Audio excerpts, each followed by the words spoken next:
We were calling it, sensors or wireless sensor networks. And for those who may not have heard, IoT devices, those are, tiny devices that have capabilities to do computation, communication, and sensing. So we added this capability of sensing, different from the computers. And then we started to see a lot of research, commercialization, products.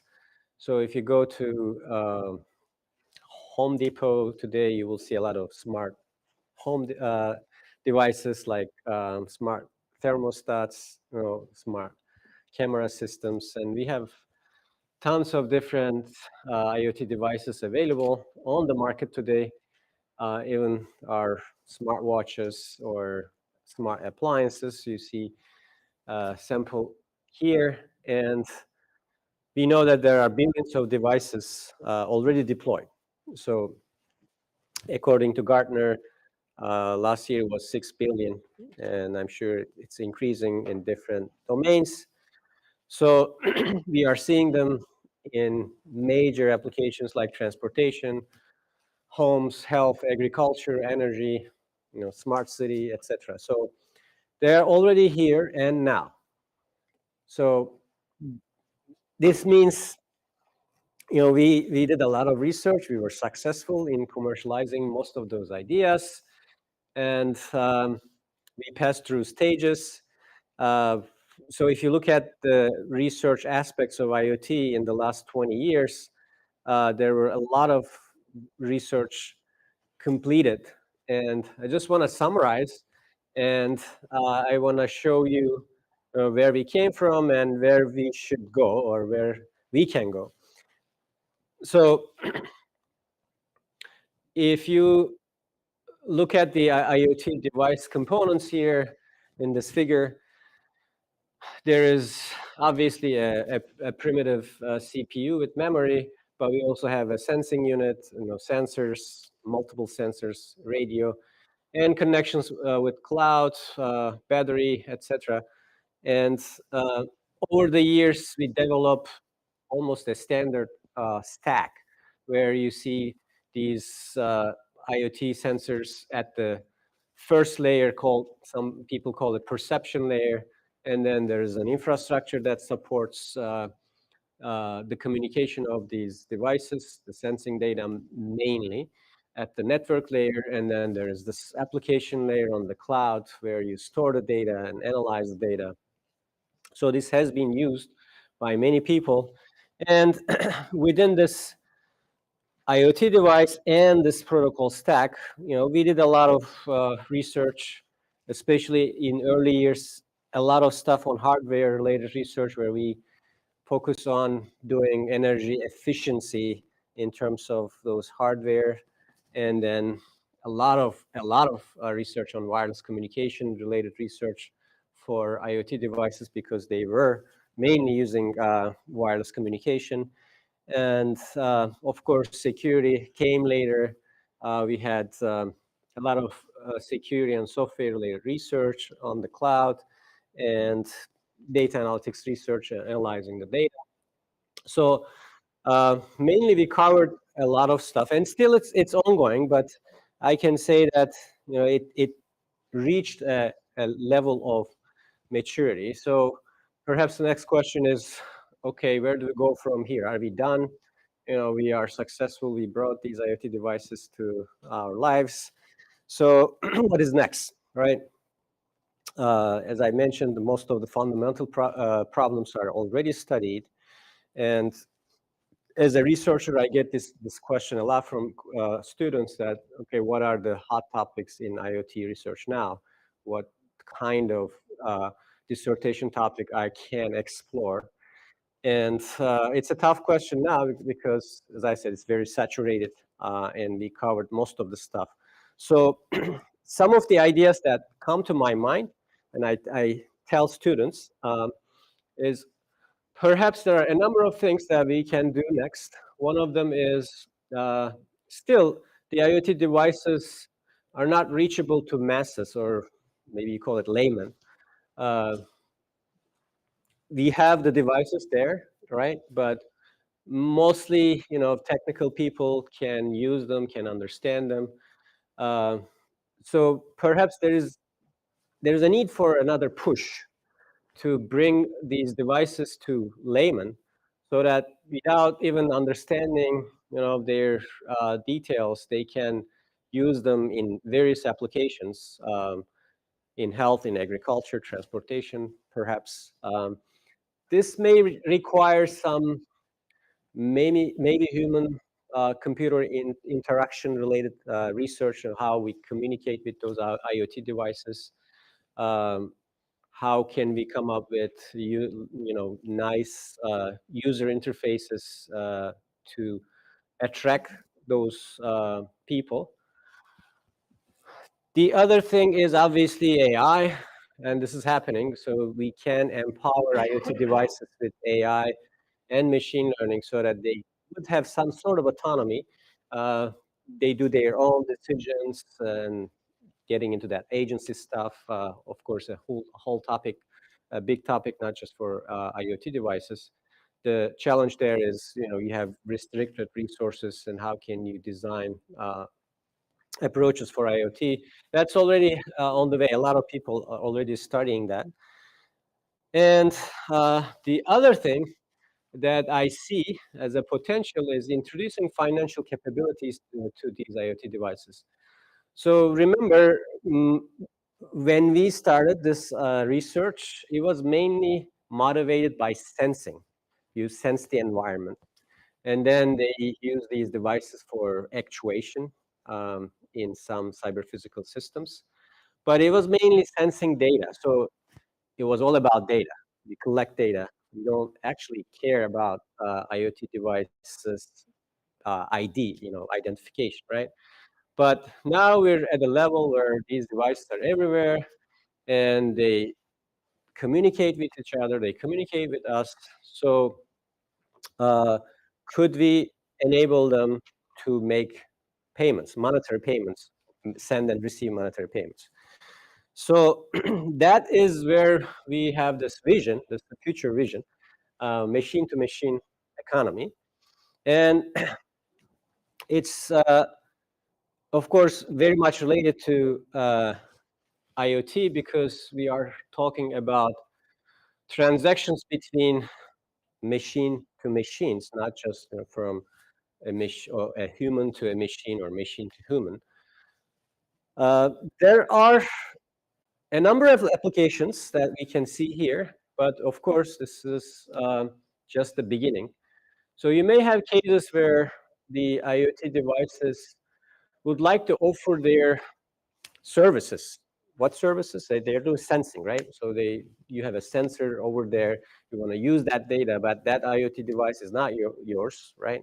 They want to use that sensing data, and you know, they will charge for it, right? So you need that data, and they will send it to you, and you pay for it.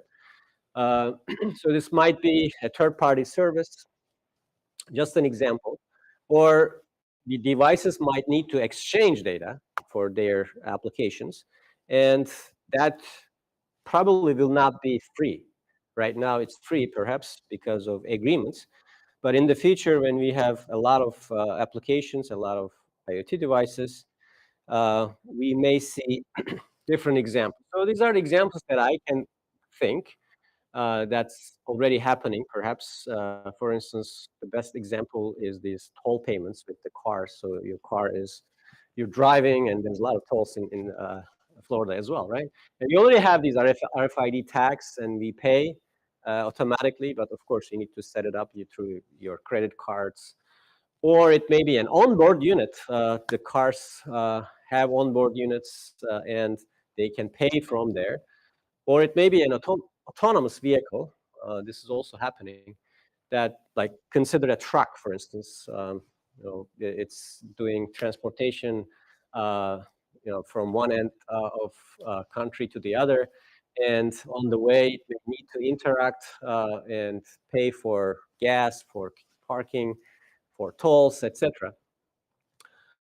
Um, Also, we have seen examples in smart tourism, like they gave they give you these bracelets if you go to these theme parks, and you can use them to get services, right? And that can also be used for payments. And actually, there were papers about this. They produced products, or probably proof of concepts, on bracelets and drinks to make payments, digital payments. Another example would be energy trading. You charge your electric vehicle, and it may pay for itself. As I mentioned, sensor data, the data selling. You can exchange data, get data from cameras, from drones, or even your smartwatch, your smartphone. You can make payments.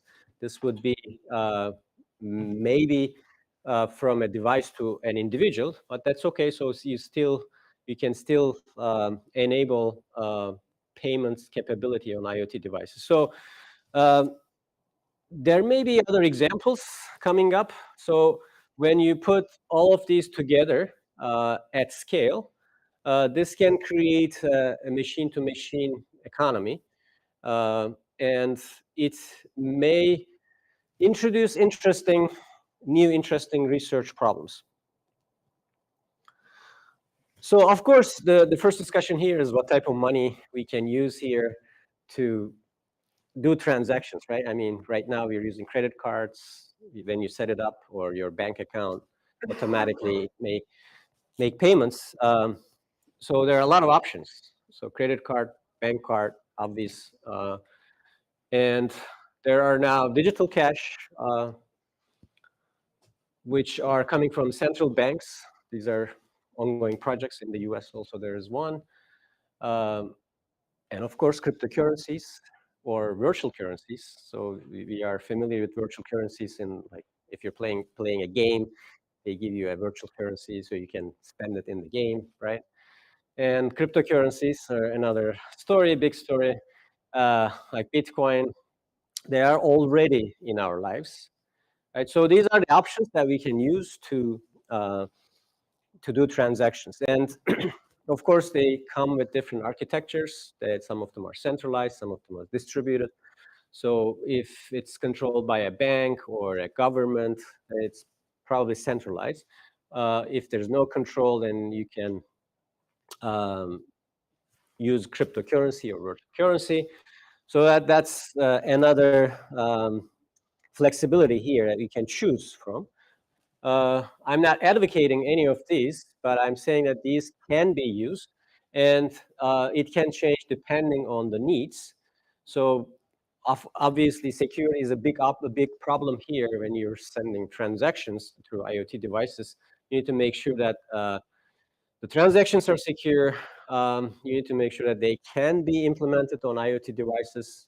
There are costs associated with it. Single point of failure is a well-known problem in centralized systems.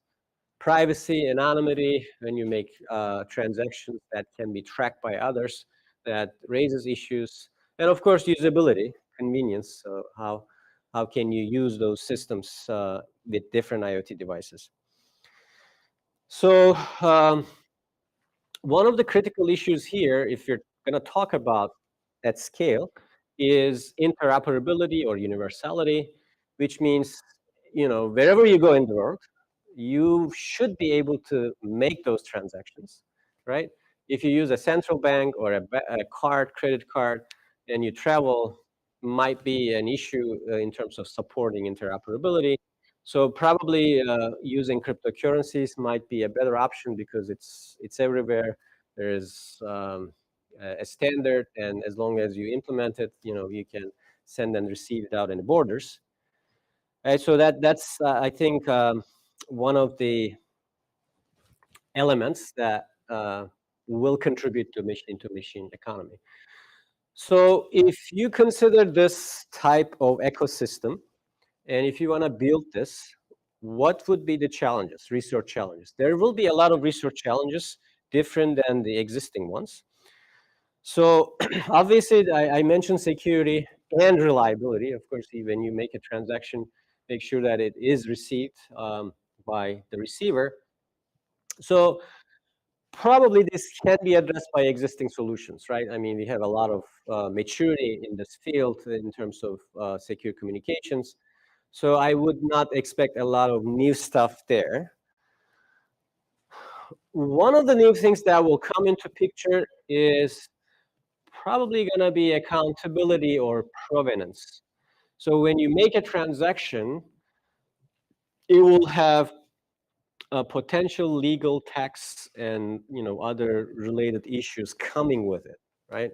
So you want to make sure that you can prove, you can go back, track, prove that there was a transaction, and you can held accountable the device which sent or received uh, the transaction, right? So this adds a new dimension to the communication protocols because we never thought about these when we were using IoT devices for exchanging data, right? So this might be new.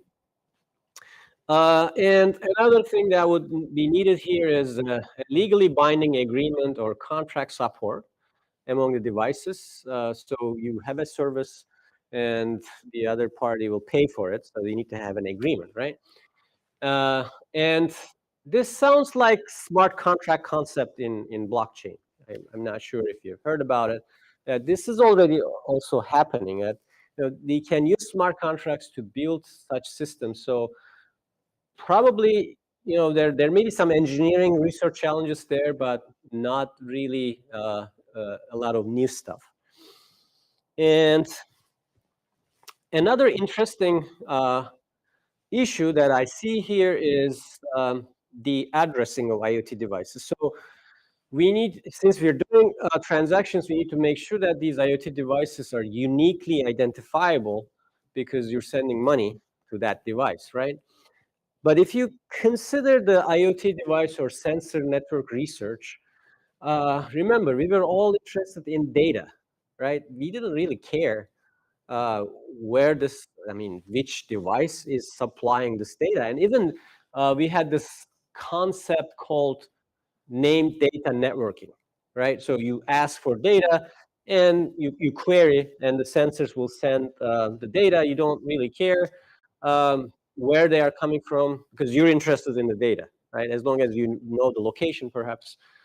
But now here, you need to make sure that you know your sender, you know the receiver. So we need to probably rethink the data-centric approach for IoT. And this will take us back to regular computer networks where we have MAC addresses, IP addresses.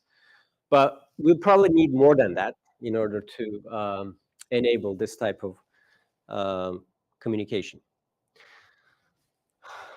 So all these things are telling us that we probably need to build a new infrastructure to support this type of ecosystem.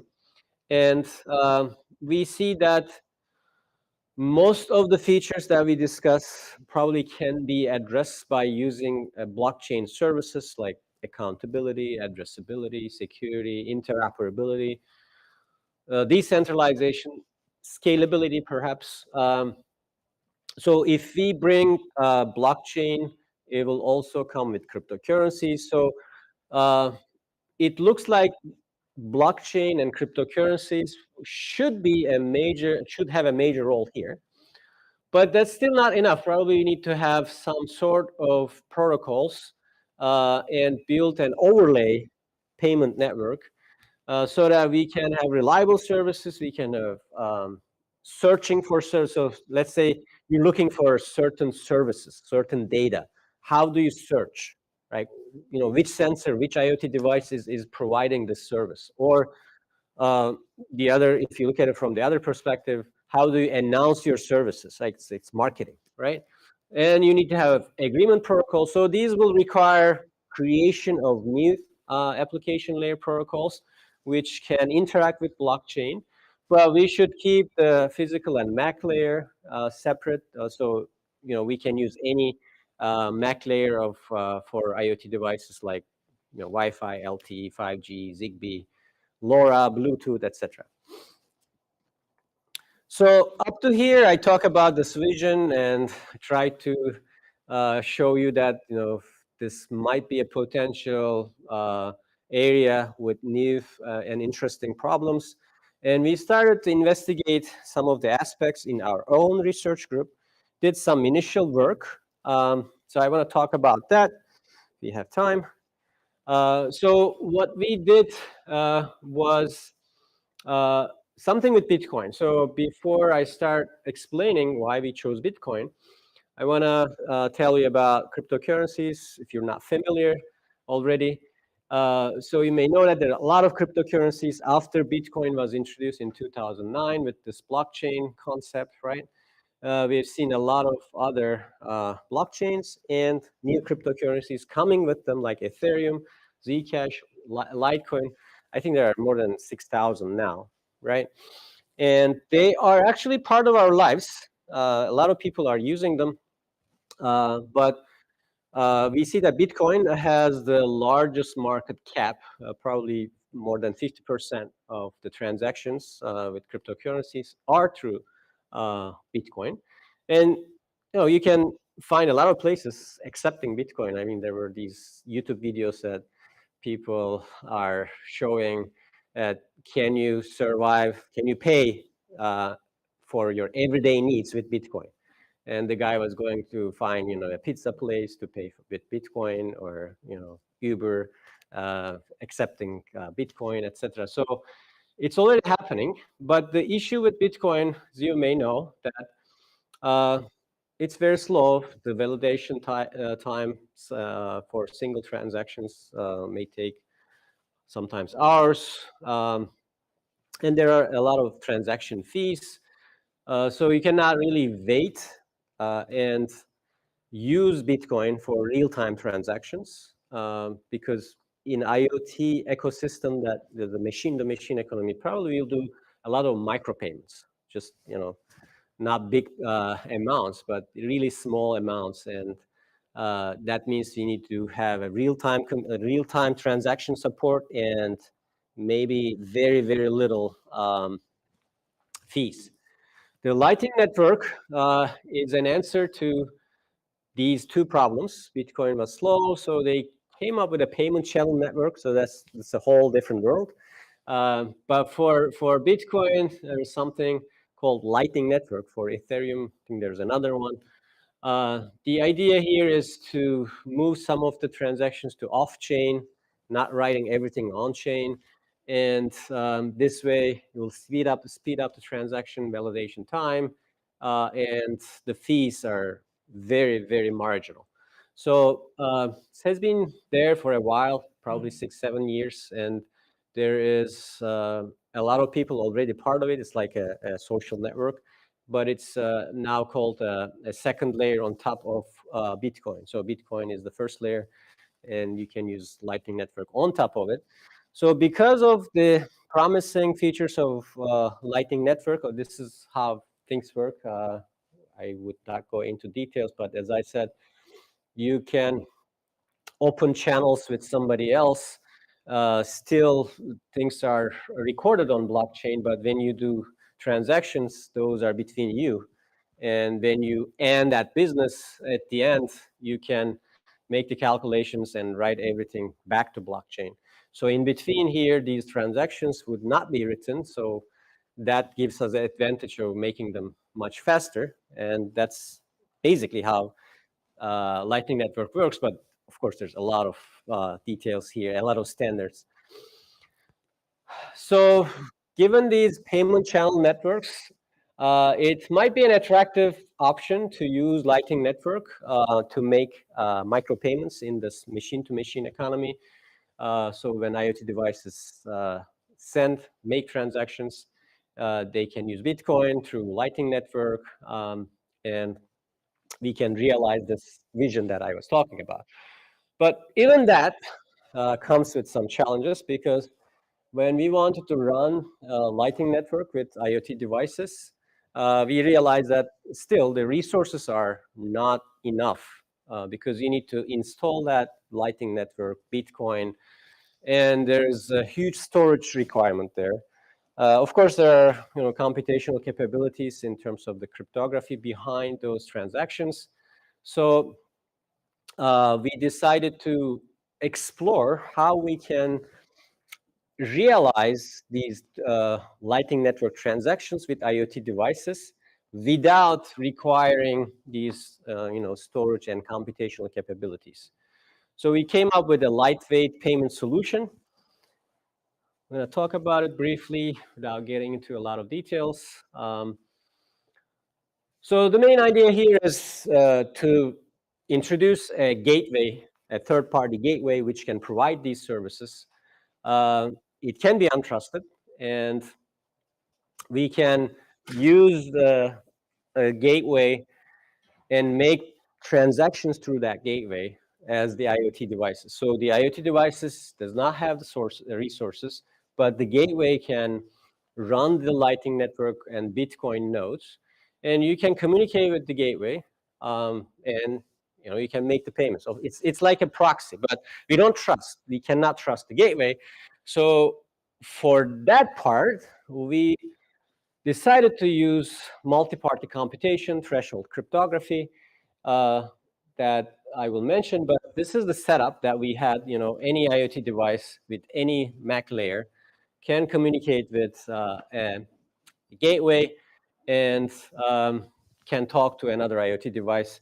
This blue part is the Lightning Network, and they can install Lightning Network software, and they can communicate. So the threshold cryptography is well known because this is part of multi-party computation. Basically, it's distributed signing process, and the key, the private key, is divided into multiple pieces and shared among the participants, and then they sign together. So in our example, we have the gateway, we have the IoT device. They use threshold cryptography to generate a key, and then using that key, they use, again, collaboratively sign the transactions. So both IoT and the gateway contribute to that signing process.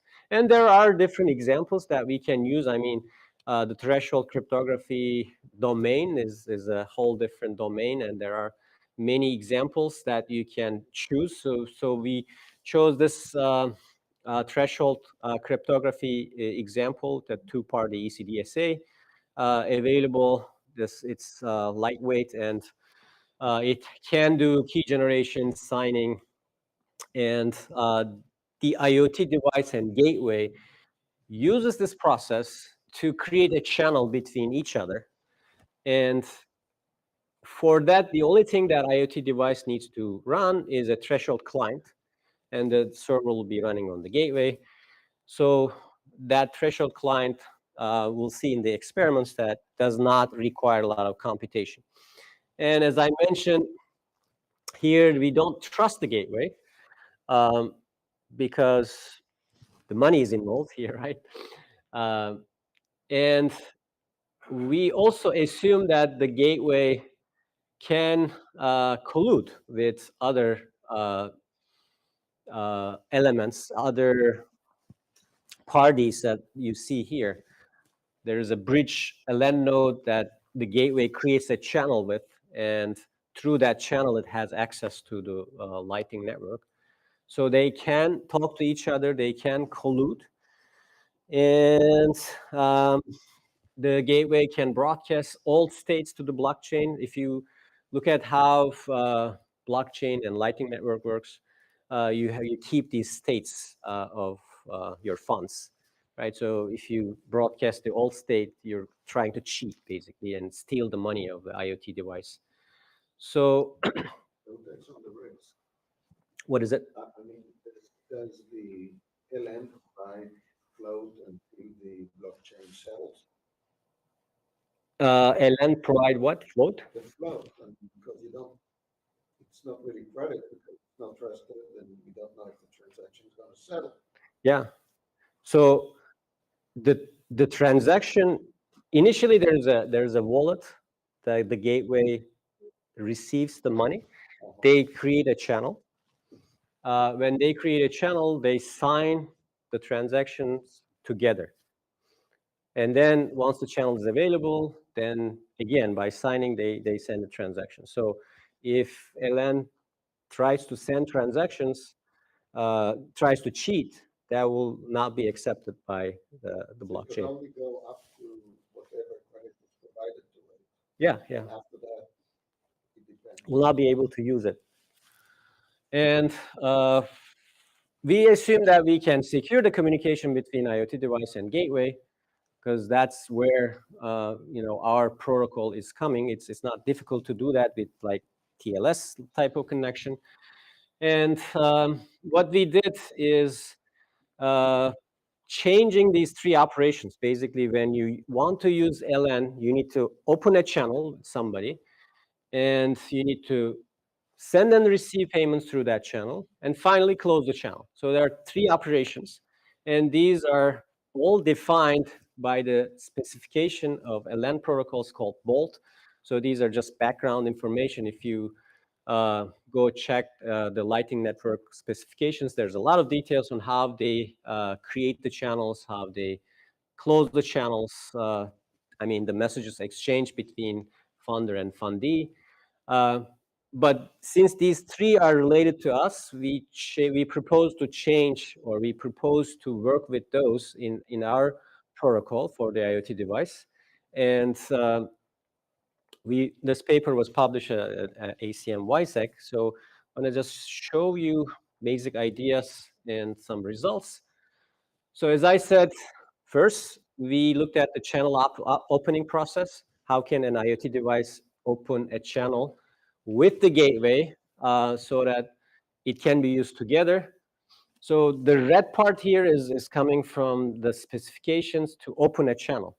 The green ones are introduced by us for creating the key and signing the transactions to create this channel. So as you can see, at different steps, we are requiring the gateway to talk to the IoT device. And like, for instance, if you want to sign, the gateway cannot sign it. It needs to sign it with the IoT device by doing this threshold cryptography. And once the channel is opened, it's a channel shared by the gateway and IoT device together. But of course, the gateway is operating it. For creating this process, we thought that we can incentivize the gateway. So the gateway, I mean, why would you serve, right, the IoT devices? So potentially one solution is you can act like a third party and can say, hey, I'm providing these services. I charge for each transaction, or I charge monthly, whatever. So for each transaction, you can charge a fee when it's passing through the gateway. And in order to do that, you need to change the transactions of the standard, introducing another output. So this was the only addition we introduced for that standard, so that the gateway can charge and get the fees. Otherwise, if you don't trust the gateway and if you don't provide any incentives, this won't work.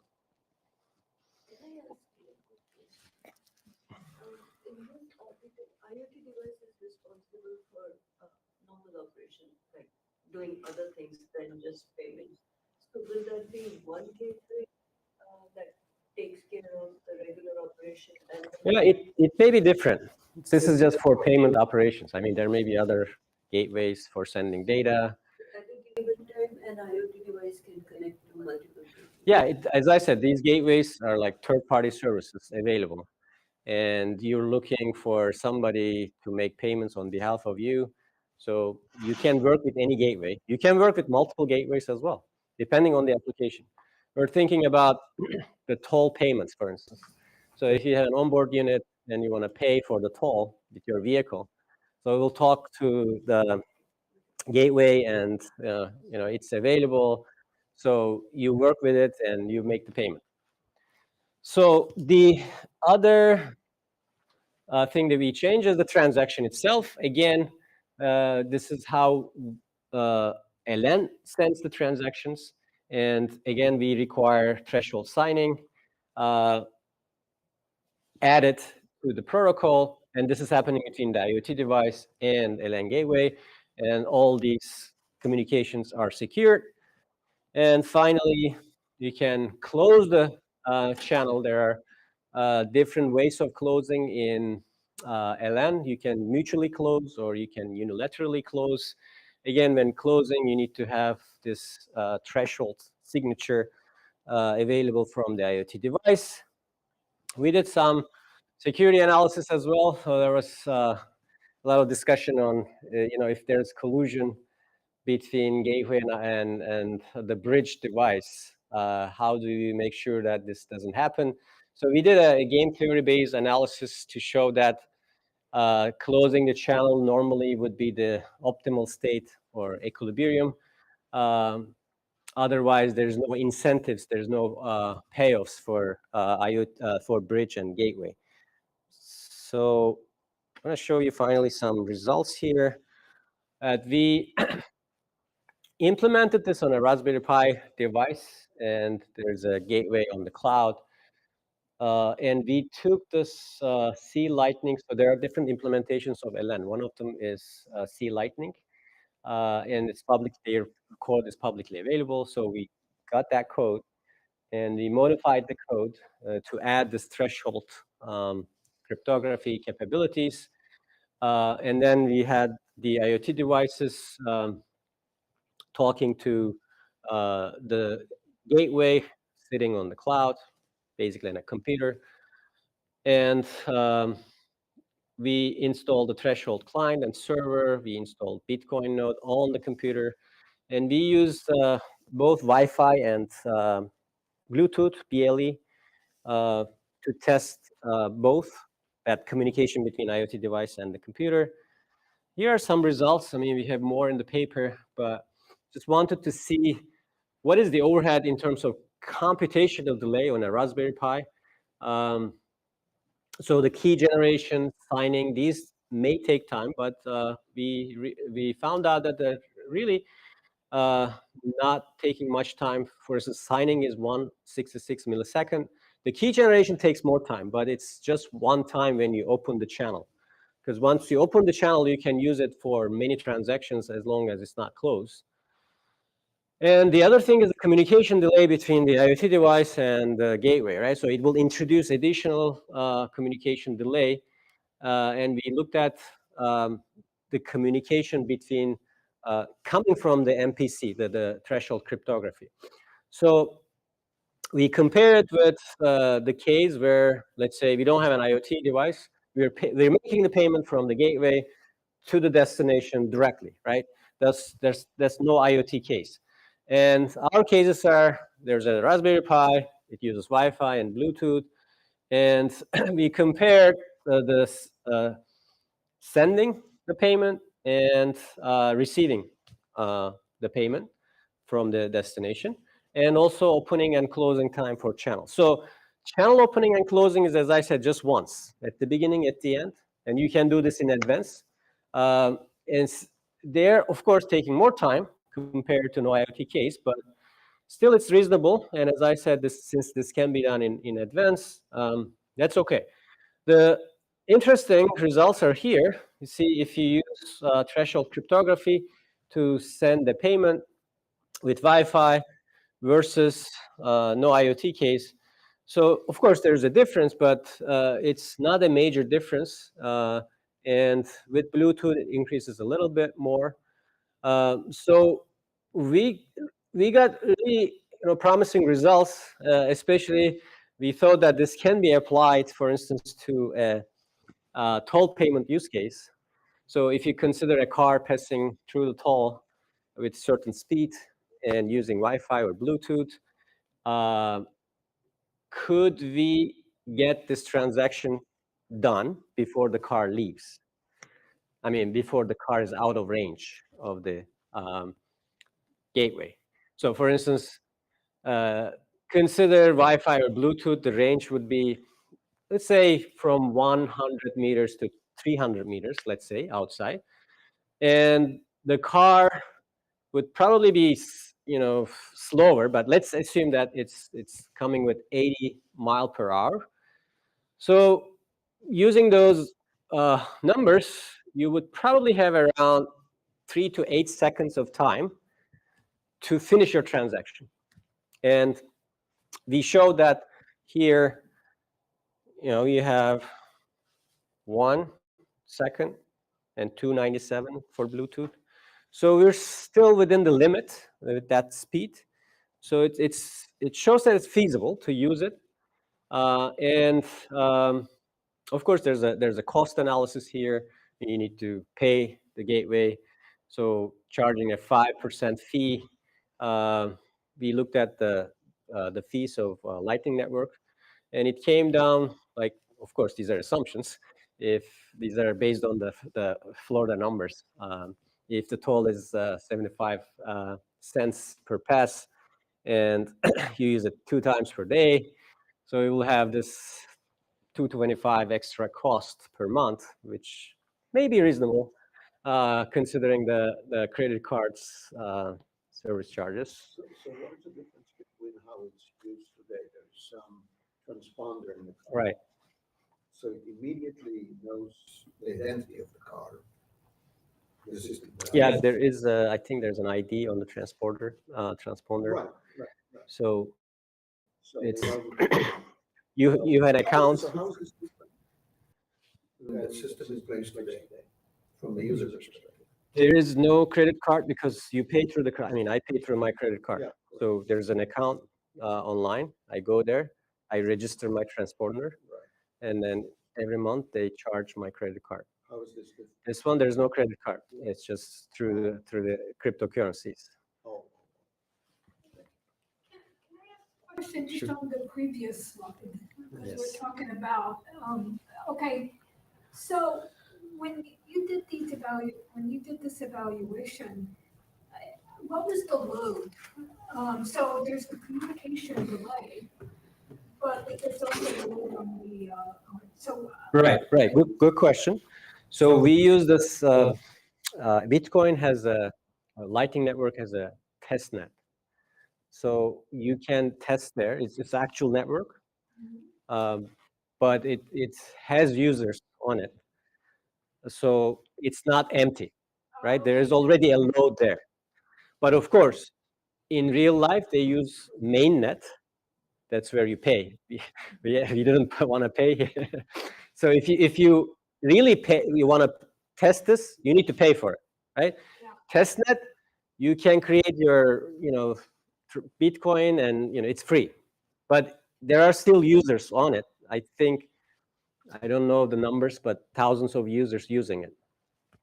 Okay, so because you were doing it on the Raspberry Pi, so you can, okay, all right. No, Raspberry Pi, gateway communication, fine, right? It's the Wi-Fi, right? But after the gateway, we got into the Lightning Network environment where there are a lot of other transactions happening. So that is where we have people, as you said, that might impact our performance. Yeah. Anyway, let me wrap up. Yeah. So as a conclusion, I think this is just an initial step to realize machine-to-machine crypto economy. There are, of course, several other issues that needs to be explored. We can start with identifying perhaps more use cases, understanding potential impact of legal issues, dispute resolution, business aspects of these transactions, IT service searching and agreement, perhaps new design, blockchain design for IoT. This is also a hot topic happening.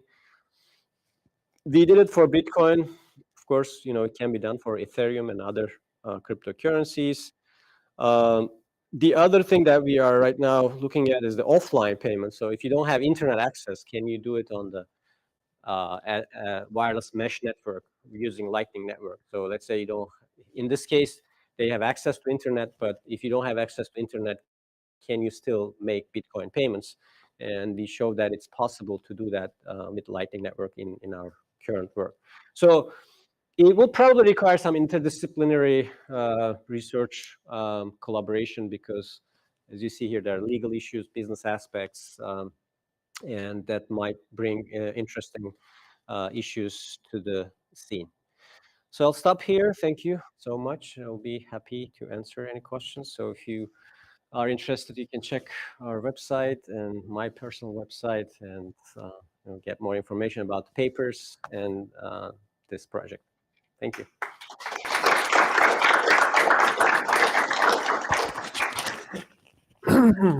Thank you so much, Kemal, for the Are great we on time? keynote. We're perfectly on time. As we're online, it's always a little bit mess for the technology. I would switch the mic because I know already that otherwise we have double echo. Should we? You can remove the other. I will just mute it. So therefore, now the audio should be better. Just hide this. Okay, perfect. Alex, can you give us a sign if the audio is okay from the remote side? Okay, perfect. Good. Yeah, so great, great talk, and also super interesting topic that I was actually never thinking of before you sent me the abstract, so very nice. Thank you.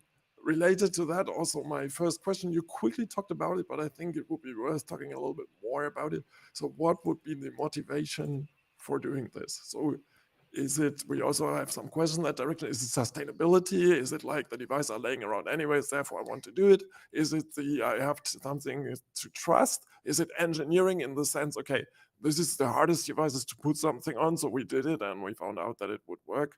So what was driving you in doing this research? I mean, for this Bitcoin for using payment? the Bitcoin payments distributed on the smart meters, Raspberry Pis, you name it, on IoT devices. So in general, the need for machine-to-machine economy, that's application specific, I think. So of course, that's also a choice, right? So you may want to use credit card payments as well. But some people I know, they would like to use cryptocurrencies because they think that it's more secure or, more privacy is there, the government cannot track it. So there are a lot of users out there who would like to use cryptocurrencies for transactions. And this might be a convenience for them, to use in their daily lives. I'm not saying that I'm not enforcing that, okay, we should use it. It's just a choice. It's there, it can be provided. But the question of using transactions, now it doesn't have to be cryptocurrency, it can be like digital cash, right? So if you have digital cash, can you enable this type of infrastructure? I think that's still valuable for future, because we will have these autonomous devices and they will probably need to make decisions by themselves and payments. So I think this research it doesn't just apply to cryptocurrencies, it applies to any type of payments. Mm-hmm. Very good, very good. Mm-hmm. So maybe, Alex, let's start with one remote question, and I give the mic to Ekin for the questions in the room. Thank you, Mark-Oliver. Thank you for the presentation. This is probably due to the audio setup here. Give me 1 second. Yeah. Because here is actually a speaker, but it seems not to work. So to speak again. Okay, can you hear me now? Yes. Yes. Thank you, Mark-Oliver. Thank you for the presentation. There are a few questions about the IoT and the crypto usages. So the first question will be, what is the advantage of using the IoT as a backbone? And the second one is, what about energy consumption and cost of using IoT for crypto? So for the first question, the backbone is still the internet backbone. The IoT connection is like last mile. So you connect to a gateway that is already part of the internet. And, after that, it's just use the regular infrastructure. But if you're talking about infrastructure like an ad hoc mesh network, then yeah, this might be a valid question. And in that case, we need to come up with different solutions, because if you don't have access to servers and storage, this might be difficult to run. The second question about energy, we also had some measurements for energy consumption on the Raspberry Pi, when you do these threshold signing.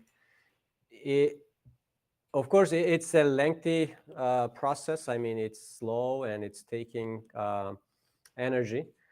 But we found, I don't have the numbers, but we found that with AAA batteries, you can continue doing transactions for a couple years. So it's not bringing a huge consumption to IoT devices. Of course, it will depend on the IoT device. I mean, if you have a small IoT device, that might be a question. You may be limited to a certain number of transactions per day. It's a good question. Thank you. Okay, someone from the audience here? Yes. Quite an interesting talk. I had two separate questions. One, I did not see any involvement of network layer. So you were working at the Mac and Phi, and directly it will go to application layer in one of your architectures. So the role of IP and how that comes into play, is it even relevant It's here? not relevant. I mean, as long as you have connection, like let's say you use Wi-Fi, right, or Bluetooth, you connect to a gateway, and then the rest is just internet infrastructure. Yeah, that's what I thought, that because of the use cases you're trying to address, it does not really matter there. Yeah, But application layer and Mac layer is enough. Yeah. The rest is infrastructure. I mean, just our network infrastructure. And the second question was the funding part. So, like, if I compare the examples, I still have my credit card with the transportation company and they charge me. In the case of cryptocurrency, there are two issues that arise. One, the value of the cryptocurrency itself as against the real dollars and all. How will that get taken care of here? And second part is, if I don't have the funds and how will my channel react to it? Yeah, you cannot make transactions. You need to put funds. It's like if your credit card is normally declined. you get fined if I pass through the toll. Yeah, later on you get fined. It's the Right. same. We didn't think about it, but it's just no service at this point. Maybe it's a good point to No, to explore. I guess the concern here is when your IoT device is not a standalone device, it is still bound to your license plates and some other pieces In of our case, information. yes, but in the future, I'm thinking that if we have AI, like a robot, for instance, it may make its own decisions, right? So it may use the money there without asking you. I mean, you may not be aware of it. So there may be some future cases where they have more autonomy, the IoT devices, and use that money to make payments as needed without you getting involved. In these examples, you're probably setting it up. You know that it will be used for tolls, and you're okay with it, right? So you still have like a tacit approval there, but maybe there will be cases in the future where there's more autonomy with the devices and they will need to act more independently. So as I said, this is evolving, and probably we should find out, analyze what might be example use cases in the future for that. I have a short question. Have you ever thought about its also security? Because I think as the first step, now you try to make it work, and okay, now it's working, it's feasible. But the next step would be probably, will it be attacked? What are the risks? What damage can be caused? That was part of it, right? So we use threshold cryptography. It's secure, that you can sign it without any issue. Any messages between IoT device and the gateway is already encrypted. The security part after you're on the lighting network is already handled, right? Yeah, So that's true. that it has its own standards. But there are some attacks, like I mentioned, collusion. These nodes can collude, and we analyzed those in the paper. We showed that through game theory, the attacks may not make sense, and it will not bring any payoff. Yeah. But of course, there may be other attacks. I mean, we have not thought about a comprehensive threat model right now. Just focus on the obvious ones. Yeah. So it's still evolving. Thank you. Okay, Oscar. Okay, perfect. Then, Question there? we One have more? one more question.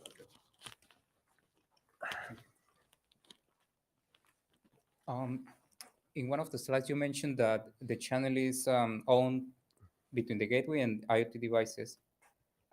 So is this a subset of the IoT devices or a big group of the IoT devices? So depending on the answer, is there any disruption to the approach if a number of these IoT devices become offline? Yeah, I mean, in order to make a payment, you need to be online, right? So you talk to the gateway, and you can be offline. It will take care of the transaction. But if you want to, let's say there is a reimbursement that you need to receive. In that case, you need to be online because you need to sign that transaction as well. So if you're offline, you will not be able to receive it. Right, So but it that's- doesn't involve other IoT devices, just Yeah, just you. okay. Yeah. That was the question. Okay, very nice. So I think as a really last question, a little bit an outlook question. So what would it take to get this deployed? So what are the inhibitors that we have today to have such a solution deployed? Obviously, there are some clear ones, like it's not, you cannot access the devices easily and so on. They don't have the software installed. But all this is solvable. But which are the hard inhibitors for having such a solution? Are there some, or would you say, okay, if a big telco provider or IoT provider will include it tomorrow in their distributions, it would be ready to run?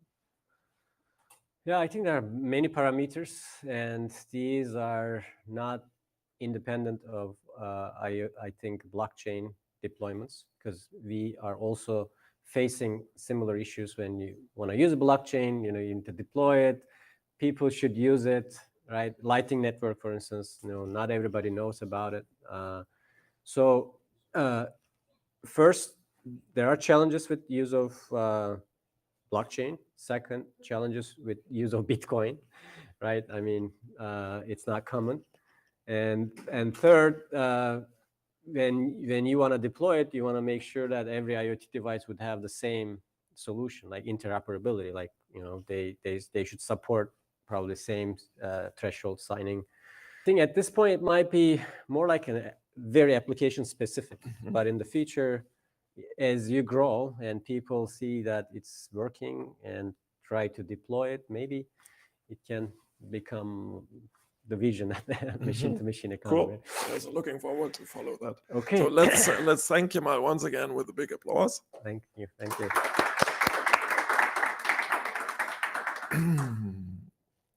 And for the people online and also those here, let me just switch to this. So in this series where we also broadcasted this right now, as I said, there's once a month a talk about cybersecurity. It's free, it's online, it's on LinkedIn, YouTube, and Facebook. And the next edition will already be on the 31st of May.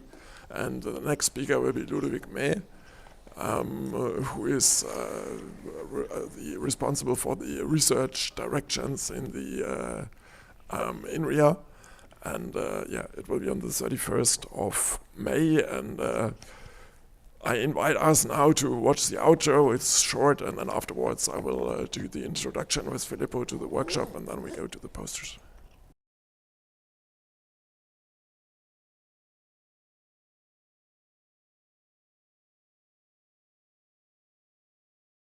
Cher Cybercéanie, pôle d'excellence région Bretagne.